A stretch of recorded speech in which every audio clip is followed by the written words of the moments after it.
The Indian Army Chief inaugurated AASHVAST, a specialized facility to assess critical defense platforms and components for hardware vulnerabilities and cyber resilience. Iran has shot down the 31st American MQ-9 Reaper drone over Hormozgan province on the 14th of August. The US military has already lost at least 45 MQ-9 Reapers during the Iran war, including combat and non-combat losses. The Indian Army is all set to sign the contract for procurement of the 120 km Pinaka long-range guided rocket by the end of 2026. Indian Army's Simulator Development Division has developed a multi-user virtual reality urban warfare training system for military and security forces. Scientists at Central Scientific Instruments Organization have developed an acoustic anti-drone system that uses high-intensity sound waves to disrupt a drone's gyroscopes, destabilizing it and forcing it to crash within seconds.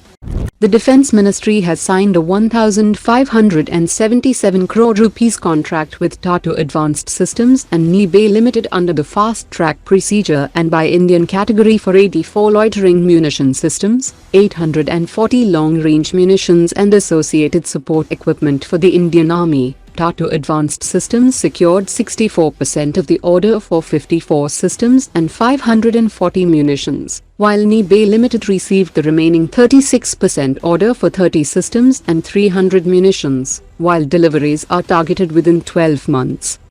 DRDO developed indigenous electronic warfare suite for the Tejas Mk2 is expected to receive production clearance around mid-2027, with production beginning from 2028. Marking a delay from its earlier target of operational deployment from end of 2026. Industry sources have said that early Mark 1A aircraft will enter service before the indigenous electronic warfare suite reaches full production maturity, while later batches are expected to incorporate the indigenous system.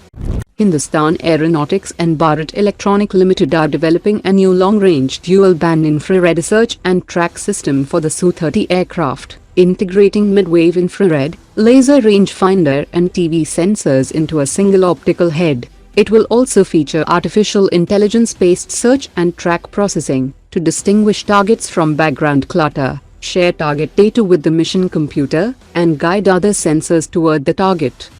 Reliance Industries and Rolls-Royce have announced plans to jointly pursue the design, development, manufacturing and delivery of a sovereign indigenous combat engine for AMCA program. India is seeking a 120 kN class engine, with Safran currently the frontrunner, while Rolls-Royce has submitted a competitive proposal offering significant technology transfer and intellectual property rights. Reliance Industries and Rolls-Royce will also establish an aerospace gas turbine complex in India for engine design, development, manufacturing, testing and life cycle support.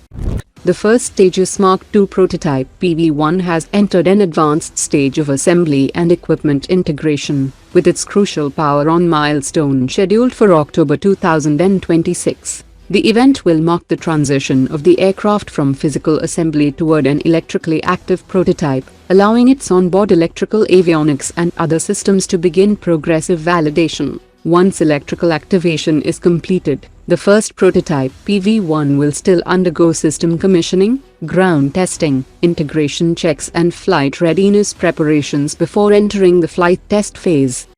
The Tejas Mk2 could cost around 790 crore rupees per aircraft, about 23% more than the latest Tejas Mk1A. Despite its larger airframe, more powerful F414 engine, more fuel weapon stations and upgraded avionics, the shared suppliers and production infrastructure could help control costs. The Mk2 program includes 4 flying prototypes, with the first aircraft targeted for rollout by March 2027, while the eventual requirement could reach around 210 units.